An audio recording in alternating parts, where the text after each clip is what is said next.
Vamos a continuar entonces con nuestra programación. A continuación vamos a tener la próxima conferencia que estará a cargo del doctor Cristian Camaño del Departamento de Estadística de la Universidad del Biobío. Como lo menciona él acá en su currículum, es académico asistente del Departamento de Estadística de la Universidad de Biobío desde el año 2013. Él tiene una formación en pregrado como ingeniero estadístico y magíster también en matemática con mención en estadística por la misma universidad, es decir, por la Universidad del Biobío. Él y también es importante mencionar que él desarrolló sus estudios de doctorado en estadística en nuestra universidad, así que es un exalumno también y nos honra con su presencia. Él se graduó el año 2018 y sus principales líneas de investigación tienen relación con la teoría, la metodología y aplicaciones en el área de estadística espacial, básicamente en el análisis de datos de tipo no gaussianos. Esas son las principales líneas de investigación de nuestro siguiente conferencista, a quien lo recibimos con mucha gratitud también porque es un ex estudiante de nuestra unidad académica. Así que sea bienvenido a esta jornada y le cedo la palabra para que comience su presentación, Ok, estimado Cristian. muchas gracias. ¿Se escucha bien? ¿Y se ve bien, cierto? Se escucha bien y se ve bien. Ok, muchas gracias por la presentación. Agradezco la invitación, profesor Germán Ibacache. Como él bien decía, soy un ex alumno de la Universidad de Valparaíso. Para mí es un agrado poder participar en esta actividad. Tengo bastante aprecio al instituto. El profesor Germán fue mi profesor de probabilidad. Y también agradezco a Javier Contreras que me invitó a participar en esta actividad. Lo que les voy a presentar hoy es un trabajo que está en proceso de revisión de una revista científica. Ya está en su etapa final, así que lo más probable es que si tenemos éxito, este trabajo ya esté publicado en unos 2 meses más, según nosotros estimamos. Y también escogí presentar este trabajo porque se desarrolló con también un ex alumno de Ingeniería Estadística de la Universidad de Valparaíso.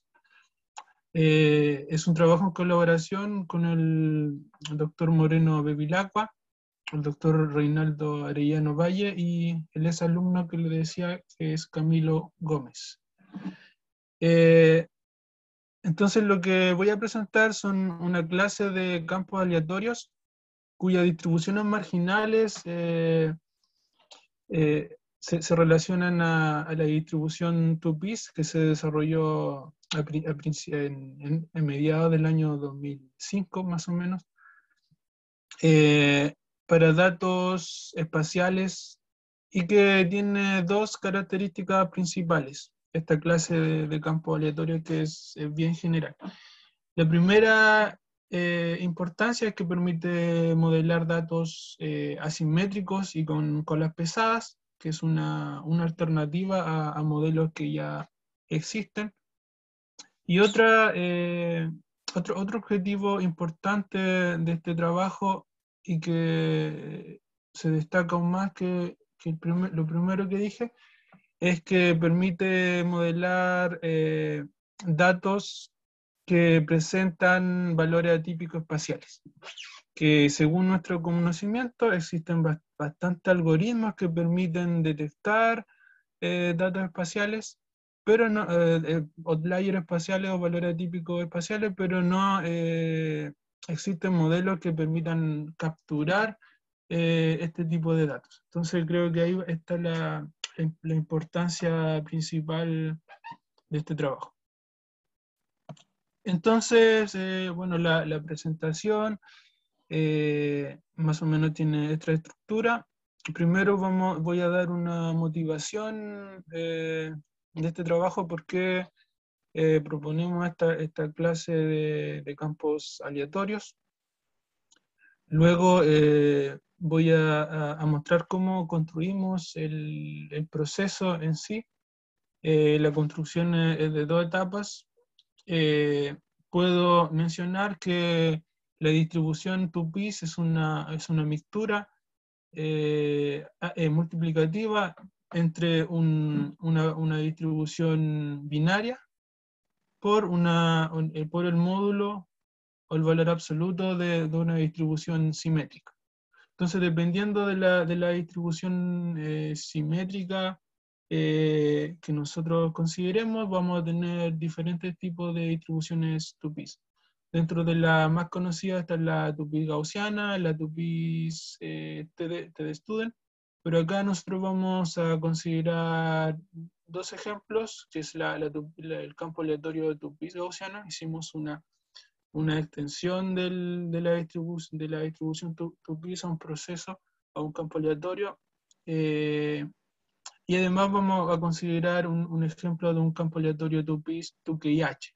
¿Por qué estos dos? Porque el primero, el 2-piece gaussiano, permite modelar datos asimétricos y además datos que posiblemente tengan valores atípicos espaciales, y el 2-piece 2KH permite modelar datos asimétricos también y con colas pesadas. Y también, ¿cierto?, capturan valores atípicos espaciales. Entonces esa es la característica principal. Luego voy a hablar un poco de los métodos de estimación. En general, para la construcción de campos aleatorios no gaussianos, siempre estamos considerando el método de verosimilitud por parejas ponderadas, el método de verosimilitud compuesta, porque en general no es posible obtener la distribución finito-dimensional del campo aleatorio. Luego, para medir el rendimiento de nuestra propuesta, voy a considerar un estudio de simulación y una aplicación a datos reales que están en un paquete de R, y que se relacionan con la temperatura media del Medio Oriente. Y luego algunas conclusiones finales y referencias.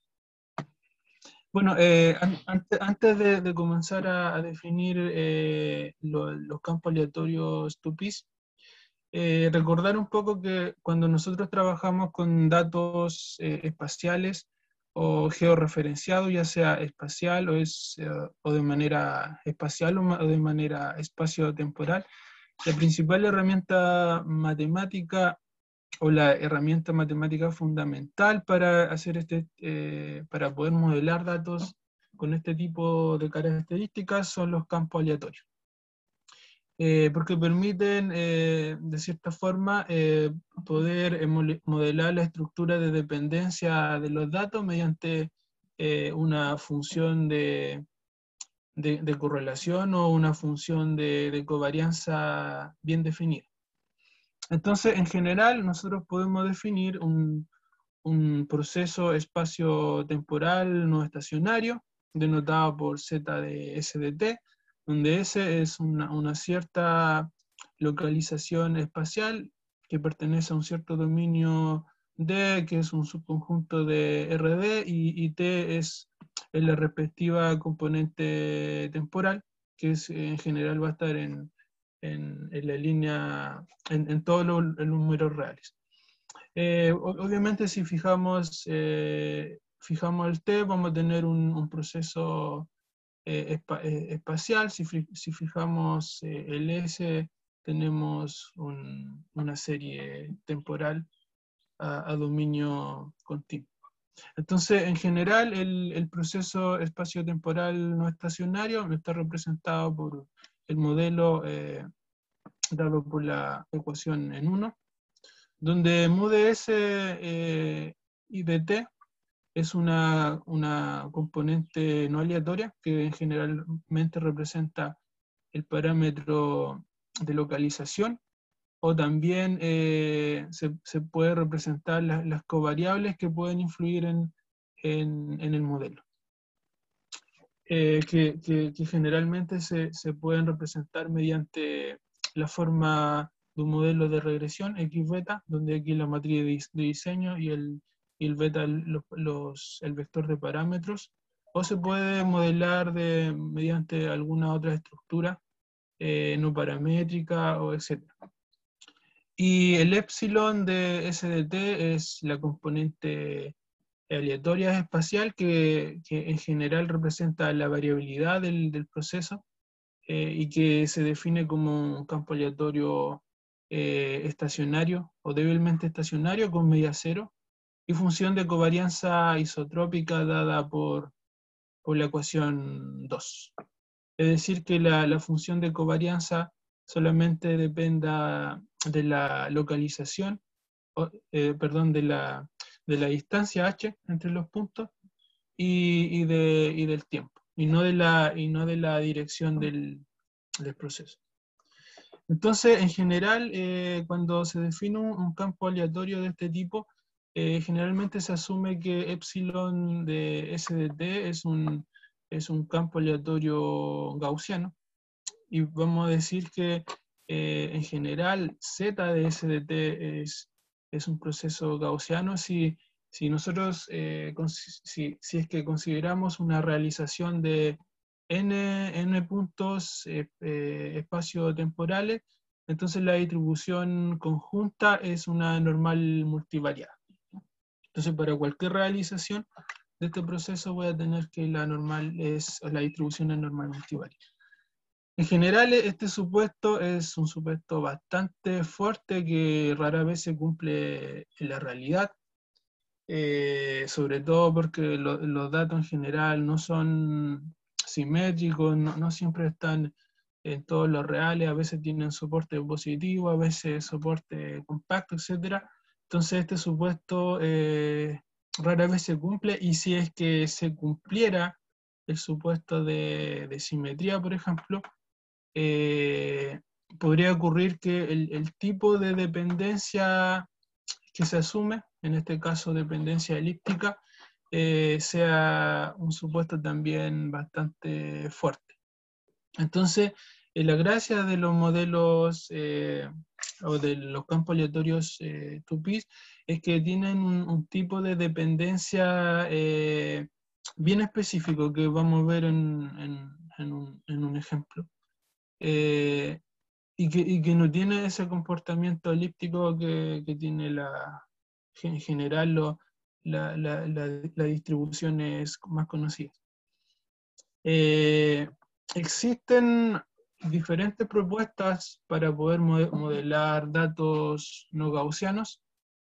Una primera propuesta fue transformar los datos mediante, por ejemplo, la transformación de Box-Cox o cualquier otro tipo de transformación que me permitiera pasar de algo no gaussiano a algo gaussiano.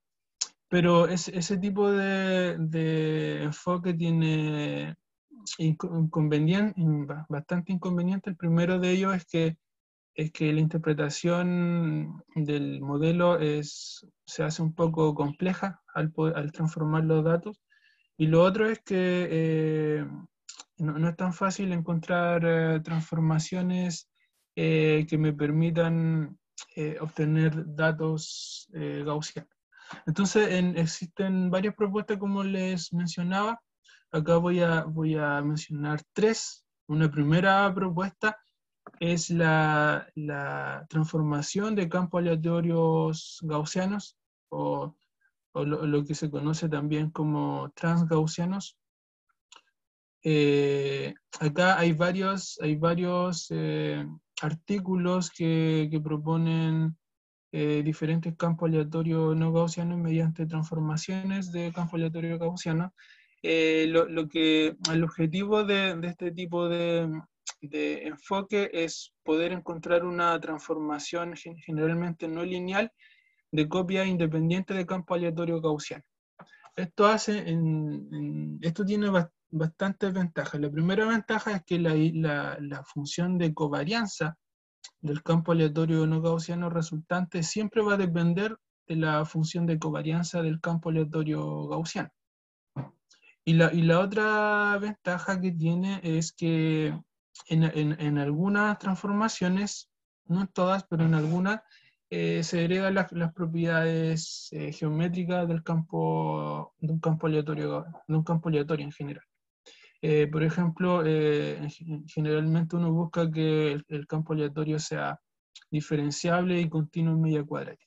Entonces acá hay varias propuestas, está la de Oliveira del 2006, que propone un campo aleatorio log gaussiano para modelar datos a soporte positivo.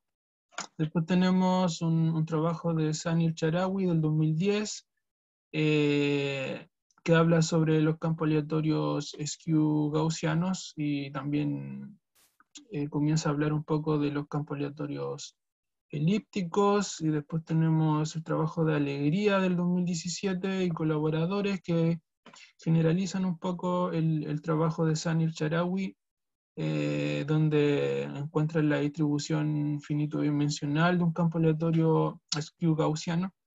Y bueno, tenemos el trabajo de Bevilacqua y colaboradores del 2021, que acá se construyen campos aleatorios T de Student, campos aleatorios SQT, y que también permiten modelar datos con asimetría y colas pesadas, que fue parte de mi trabajo de tesis. Luego tenemos otro enfoque que ha tenido bastante fuerza en este último tiempo, que es la construcción de campos aleatorios mediante las cópulas, específicamente las cópulas gaussianas.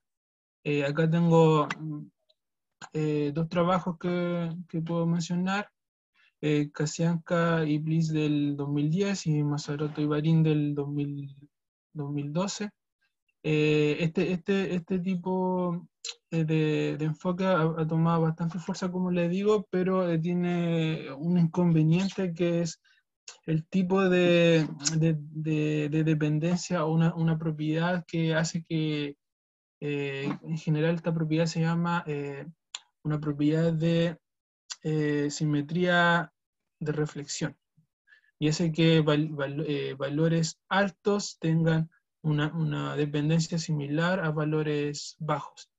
Entonces, eso es una cierta desventaja de este tipo de construcción. Existen otros tipos de cópulas que se han trabajado en este último tiempo que garantizan que esa propiedad no se cumpla, o se generalice esa propiedad. Y después tenemos los modelos lineales generalizados mixtos espaciales, que son propuestos por Digle en 1998, que es lo que hacen en general: construyen un modelo lineal mixto donde existe una función de enlace, una variable latente que se define mediante un campo aleatorio gaussiano, mediante un supuesto de independencia condicional. Este supuesto de independencia condicional hace que este enfoque no herede la propiedad de continuidad media cuadrática, es decir, siempre acá va a existir un efecto nugget en la función de covarianza.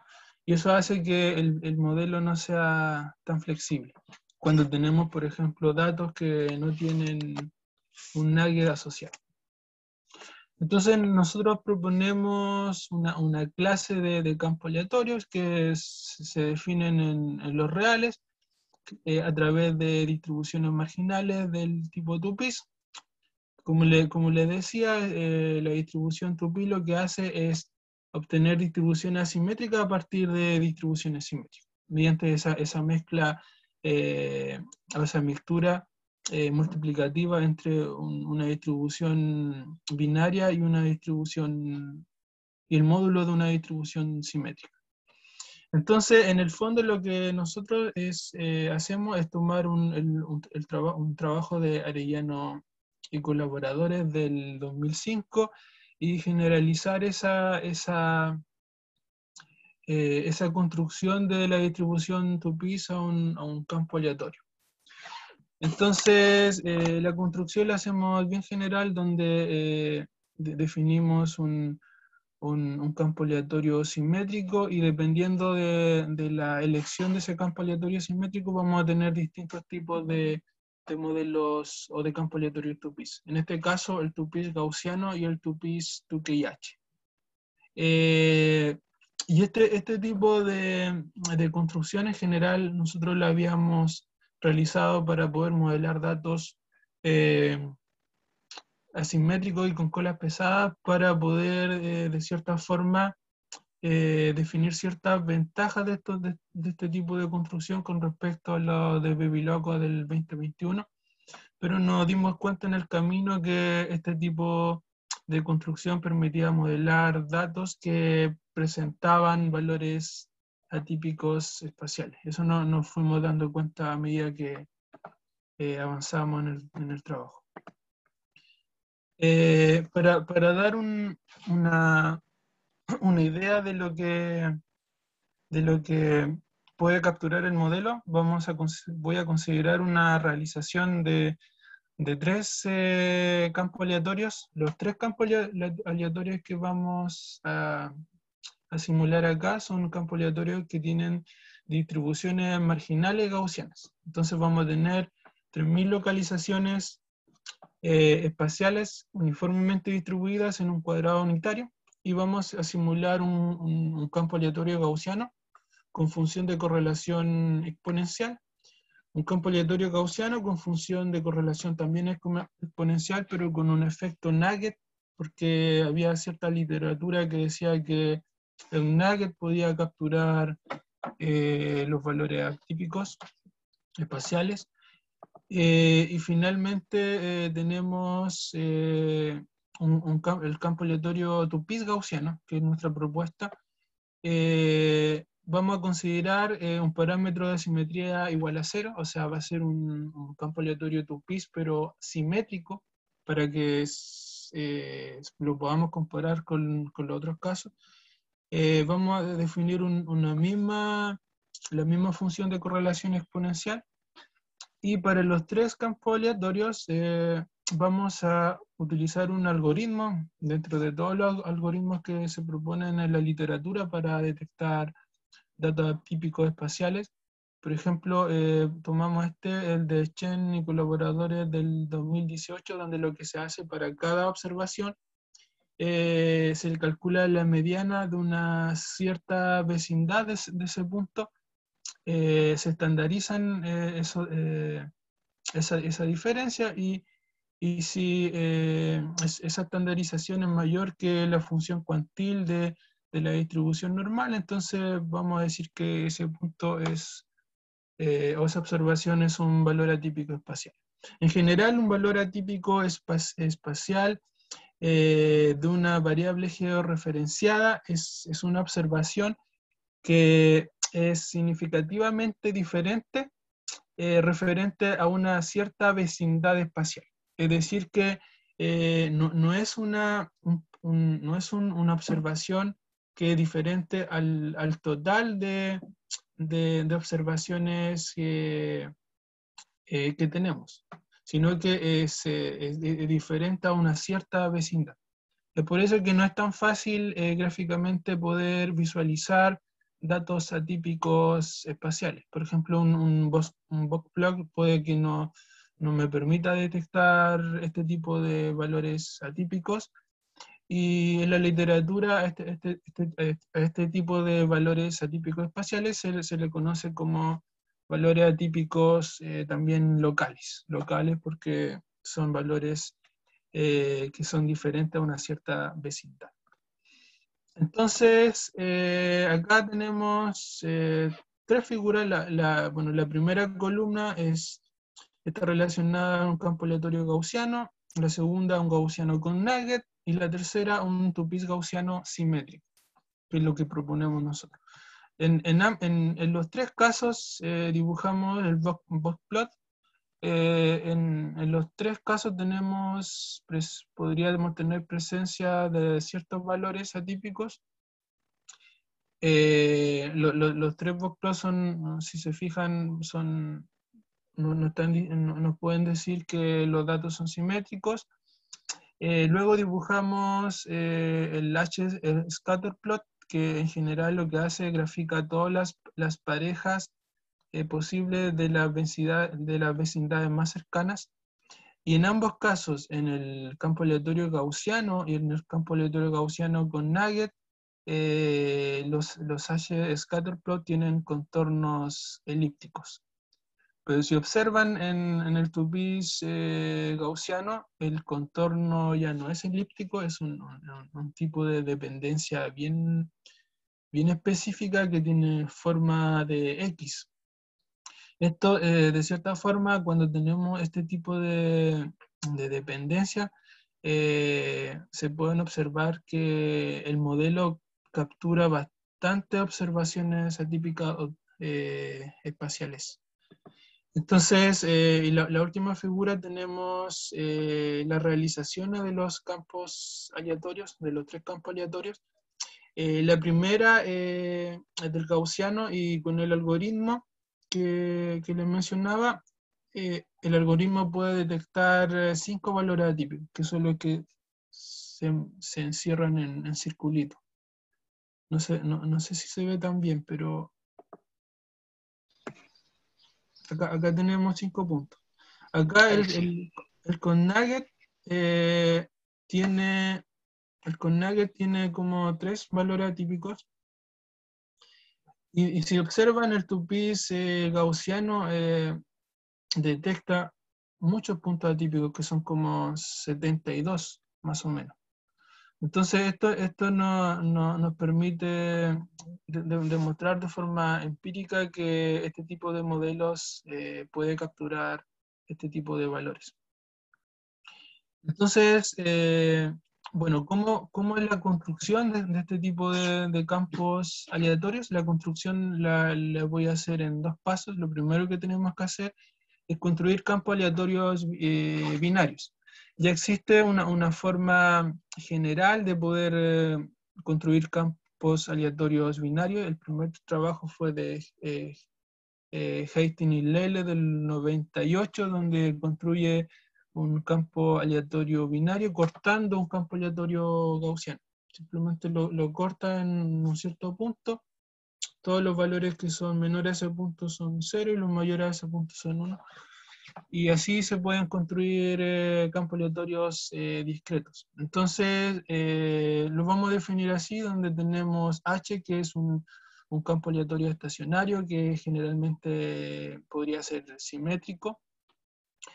Y vamos a considerar una cierta función g de eta, donde eta es el parámetro de asimetría. El eta me va a controlar la simetría del campo aleatorio resultante. Y este g de eta no es nada más que la probabilidad de éxito de que el campo aleatorio discreto k de eta sea igual a una cierta constante a de eta. Entonces, esta probabilidad de éxito está definida por 2 funciones conocidas, constantes y conocidas, que es a de eta y b de eta, donde b de eta es el parámetro, como les digo, de asimetría, que generalmente está definido en un subconjunto de los reales, y nosotros vamos a tomar una específica forma de a de eta y b de eta, donde eta va a estar siempre definido entre -1 y 1.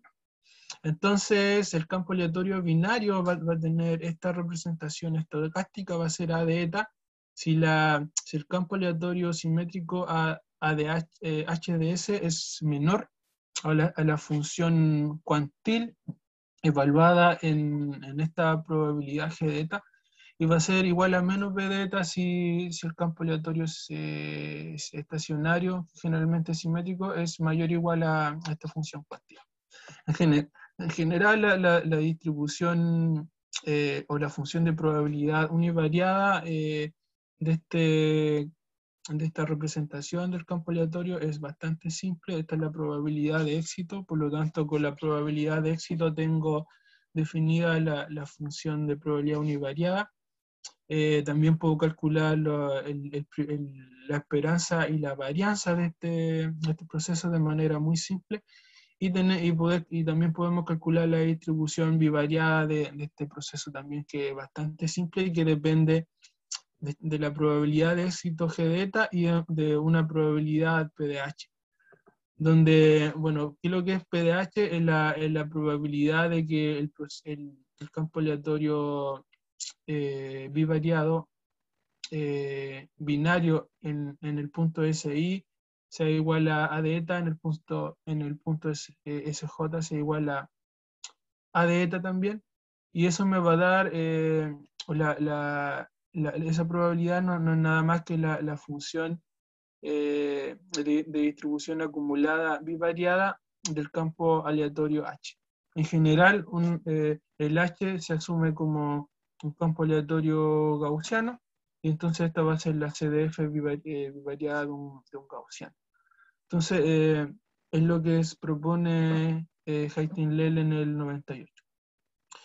Luego, definiendo lo que es un campo aleatorio binario, nosotros podemos definir un campo aleatorio Tupis, en este caso estacionario, de acuerdo a la generalización que nosotros vamos a hacer de Arellano Valle y colaboradores del 2005, que no es nada más una mezcla entre un campo aleatorio ahora de un campo aleatorio binario, ¿cierto? Y el módulo de un campo aleatorio simétrico. Entonces lo que estamos haciendo es definir campos aleatorios asimétricos mediante campo aleatorio simétrico en el fondo. Este proceso depende, ¿cierto?, del parámetro de asimetría eta y los parámetros asociados a la función de correlación del campo aleatorio.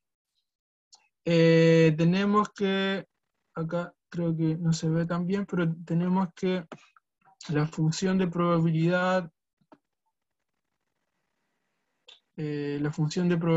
univariada de este proceso va a estar dada por esta expresión. Es una suma de la función de probabilidad univariada de un campo aleatorio half simétrico. Y obviamente cuando A de eta es igual a B de eta, esto se me transforma en un campo aleatorio simétrico, y por lo tanto acá voy a tener, en vez de la suma, voy a tener dos veces la función de probabilidad univariada de la half simétrica.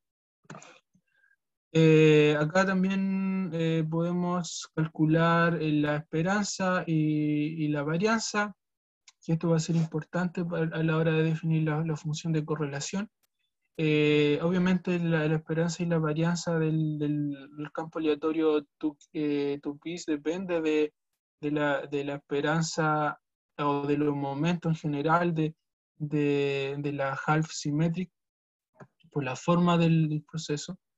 Y podemos también calcular la distribución bivariada de este campo aleatorio Tupis, que tiene esta estructura. Es bastante simple de calcular mediante jacobianos simplemente. Ya calcular la distribución trivariada o la multivariada, eso es bastante complejo, porque primero necesitaríamos conocer la distribución finito-dimensional del campo aleatorio simétrico, que muchas veces no se conoce, y también la distribución finito-dimensional del campo aleatorio binario, que tampoco se conoce. Entonces, si es que tuviésemos la distribución finito-dimensional, sería muy difícil implementarla, y la parte computacional sería bastante dura. Se puede también calcular la función de correlación de este campo aleatorio Tupis, que nos va a servir principalmente para hacer predicción lineal óptima.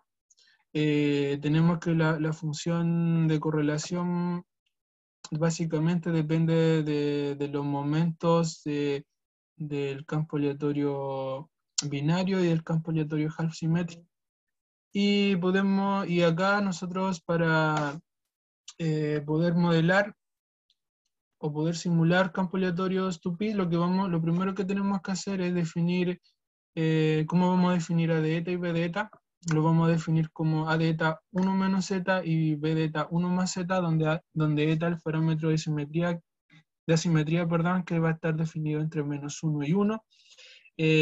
Va a ser, cuando es 0, estamos en el caso simétrico, y es lo que propone Arellano en el 2005. Se puede demostrar que esta función de correlación o el campo aleatorio, perdón, a través de la función de correlación se puede demostrar que este campo aleatorio es continuo en media cuadrática, pero no es diferenciable. Y eso es una de las desventajas de este modelo. Si nosotros queremos agregar un efecto nugget al campo aleatorio, simplemente reescribimos la función de correlación de esta forma, donde el nugget va a estar definido entre 0 y 1. Entonces nosotros acá vamos a definir dos tipos de campos aleatorios 2π. Como les digo, vamos a suponer que X es gaussiano o X es 2πh. Y la transformación de localización a escala es bastante simple y está dada por la ecuación 10, donde mu es el parámetro de localización, ¿cierto? Y sigma el parámetro de escala. Entonces, bueno, para poder definir un campo aleatorio 2π gaussiano, lo que nosotros hacemos simplemente es definir X como un campo aleatorio gaussiano estacionario, y vamos a tener que la distribución bivariada de este campo aleatorio gaussiano tiene la misma estructura que habíamos visto antes. Va a depender de la función de probabilidad bivariada de una half gaussiana. La half gaussiana tiene esta estructura bivariada, la que aparece acá abajito. Es esa suma bien conocida en la literatura, y podemos, reemplazando algunos valores, se puede encontrar la función de correlación de un campo aleatorio 2π gaussiano, tiene esta estructura. Siempre va a depender de la función de correlación del campo aleatorio gaussiano subyacente, y esta P11, que es la probabilidad de éxito bivariada. Cuando la función de correlación del campo aleatorio gaussiano es 0, entonces la función de correlación del campo aleatorio 2π gaussiano, y en particular para cualquier 2π, también va a ser 0, y esto indica que cuando la correlación es 0, indica independencia en pares. Es una propiedad bastante interesante, y la esperanza y la varianza tienen esta estructura.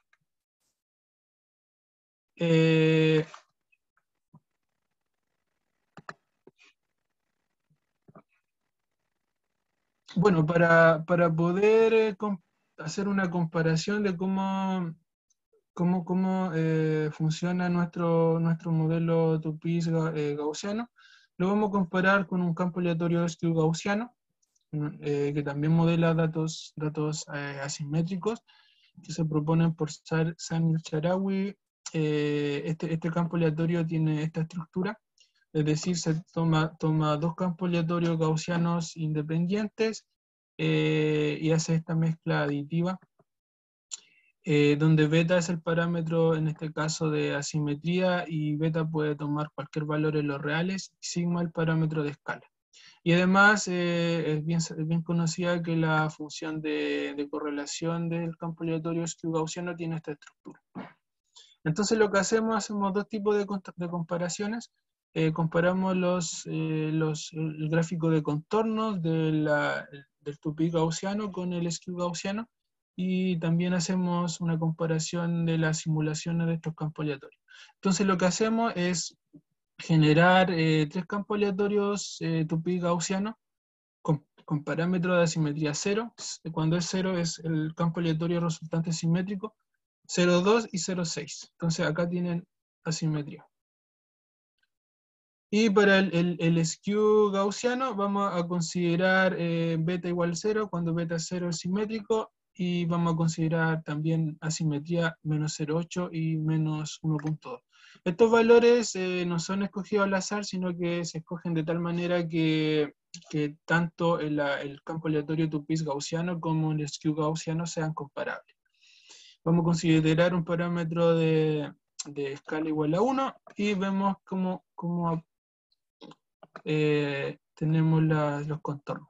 Entonces la primera fila corresponde a los contornos de la distribución Toupit gaussiana y la segunda fila corresponde a los contornos de la distribución skew normal o skew gaussiana con correlación 0,8. Entonces, si se fijan, en ambos casos, a pesar de que ambos modelos permiten capturar asimetría en los datos, el tipo de dependencia de uno es totalmente distinto al tipo de dependencia del otro. Cuando la correlación disminuye, vemos que la forma de los contornos del Toupit gaussiano ya se empieza a parecer un poco a la del skew gaussiano, y eso porque habíamos dicho que cuando ρ es aproximadamente 0 es 0, existe independencia en pareja, entonces debería dar este tipo de contorno. Y además lo que hacemos, vamos a comparar un Toupit gaussiano con un parámetro de simetría 0,2, un skew gaussiano con parámetro de simetría menos 0,8. Vamos a considerar una grilla regular en 0 y 1 y vamos a definir una función de correlación Wendland generalizada, un caso particular, con parámetro de dependencia igual a 0,4. Entonces, cuando hacemos eso, tenemos estas dos simulaciones. El primer caso es del Toupit gaussiano, el segundo caso del skew gaussiano.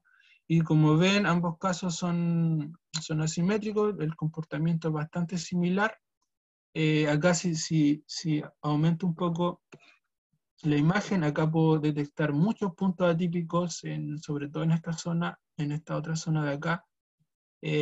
Para el Toupit gaussiano, para el skew gaussiano casi muy pocos puntos atípicos. Y esto tiene también relación con el tipo de dependencia que tienen los datos, esa forma de X de los HS scatter.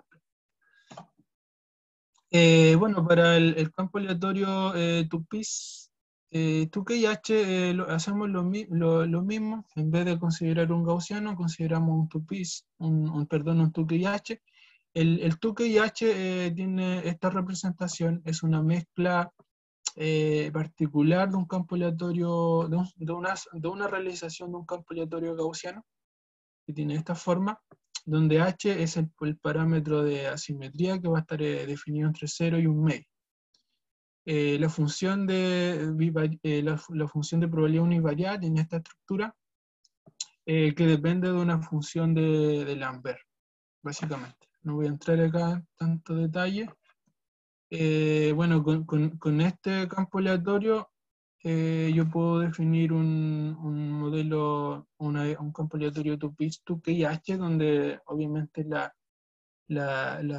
distribución bivariada va a tener una forma bastante similar a la del Toupit gaussiano. La función de correlación va a tener ahora esta estructura y va a tener las mismas características del modelo Toupit gaussiano. La diferencia es que acá estamos modelando tanto asimetría y colas pesadas. La asimetría por el parámetro eta y las colas pesadas por el H. Entonces, acá lo que hacemos es lo mismo. Simulamos tres campos aleatorios Toupit, Tukey y H, con distintos parámetros de la simetría 0, 0,2 y 0,6. Con correlación alta 0,8 y con correlación baja 0,1. La correlación alta está dada en la primera fila, la correlación baja en la segunda fila, y con una cola con el parámetro H que representa las colas pesadas 0,1. Entonces vemos que cuando existe mucha dependencia, esta forma de X se puede apreciar mejor que cuando la correlación va tendiendo a 0. Y acá obviamente lo mismo de antes, tenemos una realización de un Toupit Tukey H, también me puede detectar bastantes puntos atípicos y esta forma de dependencia va a seguir siendo la misma que en el caso anterior. Y acá comparamos el gráfico de la función de correlación de un gaussiano. El gaussiano es la línea continua, y el tupis gaussiano es la línea discontinua del gráfico que está a la izquierda, y el tupis TQIH es la línea discontinua que está en el gráfico de la derecha. En general, cuando hacemos transformaciones gaussianas, siempre la función de correlación del campo aleatorio resultante va a ser menor o igual de la del campo aleatorio gaussiano. Y acá lo podemos ver gráficamente. Para el proceso de estimación, lo que hacemos es utilizar el método de verosimilitud compuesta por parejas ponderadas, ya que no conocemos la distribución finito-dimensional. Y esto consiste en el fondo en optimizar esta función objetivo, que básicamente es la suma de todas las posibles parejas de la distribución bivariada del campo aleatorio, multiplicada por una cierta función de peso C y J, donde va a ser 1 si la distancia entre las localizaciones es menor a un cierto valor arbitrario que uno considera. El objetivo es calcular el argumento máximo de esta función, ¿cierto? Y este método de estimación tiene bastantes propiedades. Lo primero es que se puede demostrar que los estimadores son consistentes y asintóticamente gaussianos, con una matriz de covarianza dada por la inversa de la información de Godin, que está dada por esta expresión, y que depende de la esperanza del gradiente y la esperanza, la esperanza de la matriz hessiana y la varianza del gradiente. Con estos términos se puede construir un criterio de bondad de ajuste, que es el criterio de información de verosimilitud por pareja dada por esta expresión, que es muy similar a lo que uno hace con el método de máxima verosimilitud. Entonces, para medir el rendimiento del modelo, vamos a hacer una simulación de 1000 realizaciones del modelo, de 500 localizaciones espaciales. Vamos a fijar el parámetro de localización, el de escala, algunos parámetros de asimetría, en el caso simétrico, el caso asimétrico, y el parámetro asociado a las colas, caso colas cierto pesada igual a 0,15. Vamos a considerar una función de autocorrelación dada por la Venn generalizada. Vamos a fijar una distancia igual a 0,1 para el peso. Y tenemos lo siguiente, tenemos estos resultados. Lo que entrega esta tabla son los respectivos sesgos y el error cuadrático medio de las 1000 simulaciones para el modelo Tupis gaussiano y el modelo Tupis TQIH. Podemos ver que los parámetros son se ven que son insesgados y que no hay variabilidad en el error cuadrático medio cuando cambiamos de escenario, tanto en los parámetros como en el tipo de modelo. Y eso lo podemos ver en los box plots de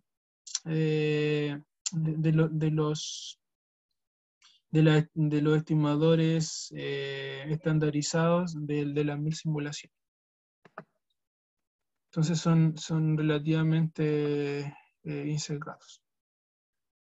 Ya, eso podemos decir con el tema de la simulación, y para la aplicación lo que hacemos es considerar 461 localizaciones espaciales del 4 de julio, no me acuerdo el año acá, se me olvidó ponerlo, de la temperatura media del Medio Oriente. Estos datos están en el paquete Meteo, lo pueden descargar ahí. Y lo que vamos a hacer es lo siguiente: vamos a proponer un campo aleatorio de este tipo, donde Z de S va a ser un gaussiano, va a ser un tupis gaussiano con parámetro de asimetría 0 para que estos dos sean comparables. Vamos a proponer un tupis gaussiano con parámetro de asimetría entre menos 1 y 1 y un skew gaussiano para que estos dos sean comparables. Vamos a proponer un campo aleatorio Tukey-H que lo que hace modela colas pesadas con un campo aleatorio tupis Tukey-H cuando el parámetro de asimetría es 0, entonces para que estos dos sean comparables. Y finalmente un campo aleatorio tupis Tukey-H donde se va a estimar tanto el parámetro de asimetría como el de colas pesadas. Vamos a considerar una función de correlación exponencial porque el modelo es no diferenciable con efecto nugget y una distancia igual a 200, creo que 260 no alcanzo a ver ahí. ¿Por qué vamos a considerar un efecto nugget? Porque si observamos el semivariograma empírico, claramente acá se ve un nugget asociado. Vemos que los datos podrían ser relativamente, bueno, son asimétricos y podrían tener colas pesadas. Podemos ver que si dibujamos los scatter plots, vemos que tienen esa forma de X, sobre todo acá cerca del el eje Y y el eje X. Y si utilizamos ese algoritmo que él mencionó al principio, podemos detectar algunos puntos atípicos. Entonces, lo más probable, y nosotros pensamos que el modelo Tupis capture mejor, pueda modelar mejor este tipo de datos por la forma de la dependencia, porque existen puntos atípicos y eso lo vamos a visualizar. Entonces, además lo que nosotros hacemos es vemos el rendimiento en predicción, calculamos el predictor lineal óptimo porque no podemos calcular el predictor óptimo ya que no conocemos la distribución finito-dimensional. Entonces lo que hacemos es calcular la raíz del error cuadrático medio, que es esta expresión, y el error absoluto medio. Lo que hacemos es tomamos el 85% de los datos, hacemos estimación, con el 15% de restante hacemos predicción y eso lo hacemos 100 veces. Y con en esas 100 veces calculamos el promedio de ambas medidas y son los valores que están acá al final. Entonces, si voy a aumentar un poco el tamaño de la tabla.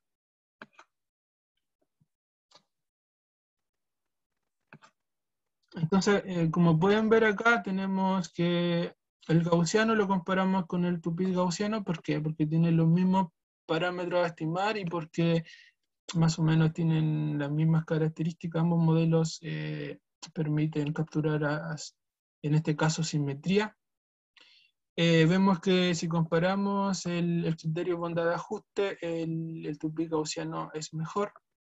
Y si comparamos los criterios en predicción, también es relativamente mejor el tupis gaussiano, a pesar de que el gaussiano es un predictor lineal óptimo. Hacemos lo mismo con el tupis gaussiano y el skew gaussiano, la misma cantidad de parámetros a estimar. Vemos que el mejor modelo entre esos dos es el tupis gaussiano, y en predicción también gana el tupis gaussiano. Luego comparamos el Tukey-H con el tupis Tukey-H cuando tenemos el parámetro de asimetría igual 0. Pasa lo mismo que el mejor modelo entre los dos es el tupis Tukey-H, y en predicción también gana este modelo. Y si comparamos los 7 modelos, el mejor modelo de todos es el tupis Tukey-H cuando no hay asimetría en estimación, y en predicción el mejor modelo es el tupis Tukey-H cuando estamos modelando tanto la asimetría y las colas pesadas.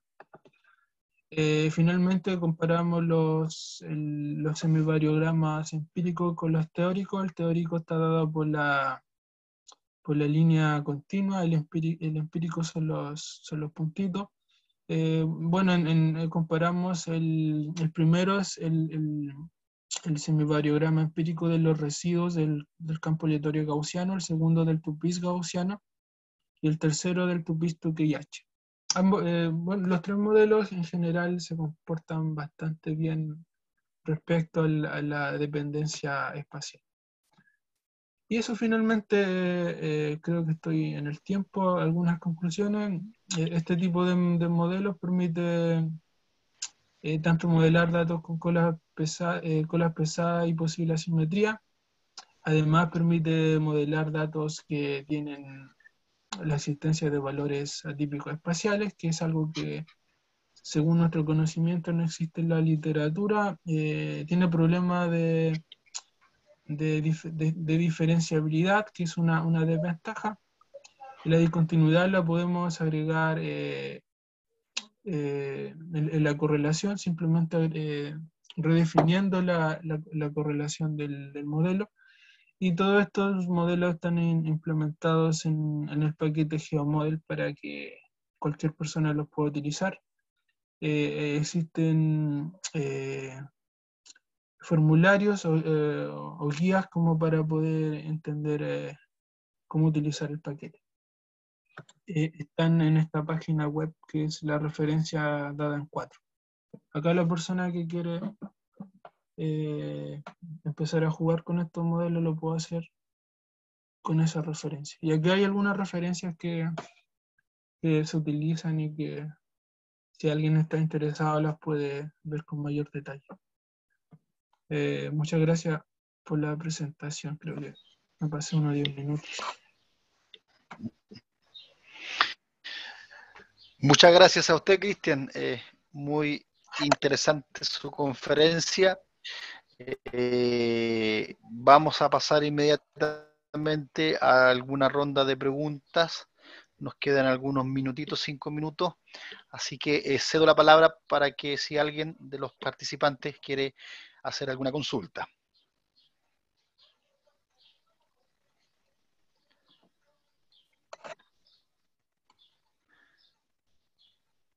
¿Alguien desea hacer alguna consulta? ¿Preguntar? Yo me gustaría hacer una pregunta. ¿Juan Carlos o no? Sí, yo. Adelante, Juan Carlos. Oye, primero felicitarte, Cristian, por el trabajo, bueno, y a tus colaboradores también por esto. Me parece súper interesante el ampliar los diferentes métodos para poder evaluar datos espaciotemporales que se salen del campo aleatorio gaussiano. Mi pregunta es muy específica, tiene que ver con esta restricción que está dada al parámetro nugget, que tiene que estar entre 0 y 1, digamos. Entonces, yo miré un poco sí, mira, cuando mostraste el variograma empírico de los datos, el nugget definitivamente no está entre 0 y 1, está sobre 1. Sí, Entonces ya. mi pregunta es específicamente, después, cuando muestras el semivariograma o el variograma empírico, muestra los residuos, digamos, mostraste los residuos para ajustarlo de alguna manera a la estimación del nugget, que da siempre menor que 1. De hecho, los modelos que mejor andaban eran valores que estaban en torno a 0,6, por ahí, 0,07 me parece. Entonces, mi pregunta ¿se reescala de alguna manera la dependencia espacial a través de los residuos? No, hay una redefinición de la función de correlación.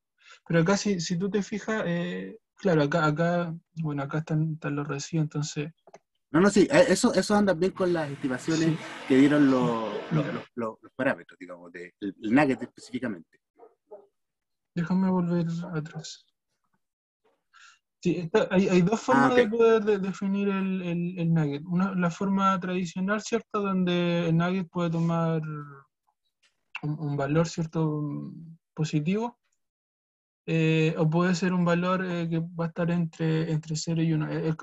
Y eso va a depender de cómo nosotros podemos definir la función de correlación. Y una forma interesante de definirlo es mediante esta expresión, que va a ser igual a la función de correlación dada, ¿cierto? Por 1 menos el nugget más el nugget mediante una una cierta distancia h que generalmente es, bueno, es la distancia entre los puntos, y eso en general se va a definir, que el radio va a estar entre 0 y 1. En el Perfecto. fondo, en el fondo es como nosotros definimos la función de correlación. De correlación. Si la Perfecto. definimos de esta forma, o si la implementamos de esta forma, el nugget siempre va a estar entre 0 y 1. Si la implementamos de la forma habitual, en ese caso no necesariamente va a estar en 0 y 1. Ok. Pero Ya, por la forma en que se define la función de autocorrelación. O sea, perdón, la función de de correlación. correlación. Ya. Gracias, Cristian. Eso.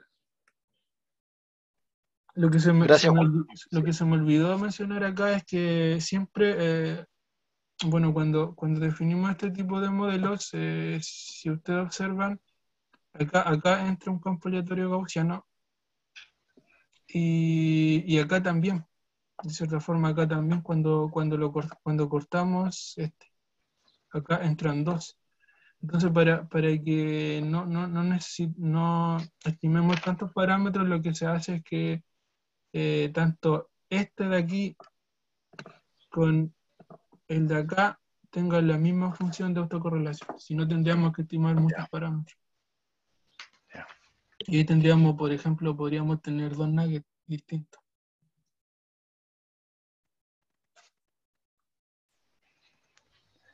Gracias, Juan Carlos. Gracias, Cristian. Hay espacio para una pregunta más, si alguien desea hacerla.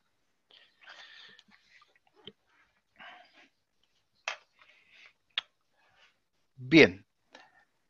Andrés Ochoa dice, doctor Cristian, muchas gracias por la presentación. Ya, ahí me envió un mensaje de texto. Bien, de esta manera entonces le agradecemos al doctor Cristian por su excelente conferencia y por la voluntad también que ha tenido de colaborar en esta jornada. Él sabe que siempre es bienvenido a nuestra unidad académica, así que felicitaciones también acá. Carolina dice, excelente, felicidades. Así que gracias por habernos dado la oportunidad de participar de su conferencia, Cristian. No, sí, no, gracias a ustedes por invitarme. Para mí, como les dije al principio, un agrado participar en un evento de la Universidad de Valparaíso, por el aprecio que tengo tanto a los académicos que me formaron. Bueno, ahí ya no están, hay varios que ya no están en el instituto, pero todavía quedan gente que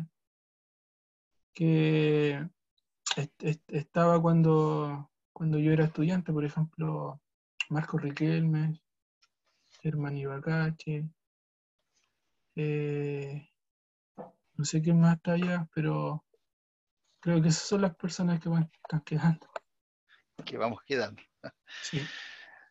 Ya pues, Cristian, muchísimas gracias de nuevo, y antes de cerrar esta jornada quisiera invitarlos a participar de la jornada de la tarde, que comienza a las 2:30 de la tarde, con la conferencia invitada a cargo de la doctora Fernandi de Bastiani. Ella es docente de la Universidad Federal de Pernambuco, en Brasil.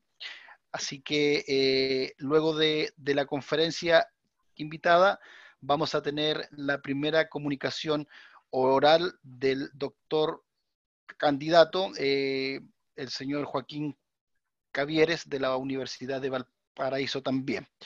Esta jornada va a estar o va a ser coordinada por la doctora Alejandra, así que los dejo cordialmente invitados para que se conecten a través de este mismo link a las 2:30 de la tarde. Y reitero mis agradecimientos a todos quienes participaron en esta jornada de la mañana, y nos vemos en un ratito más para la jornada de la tarde.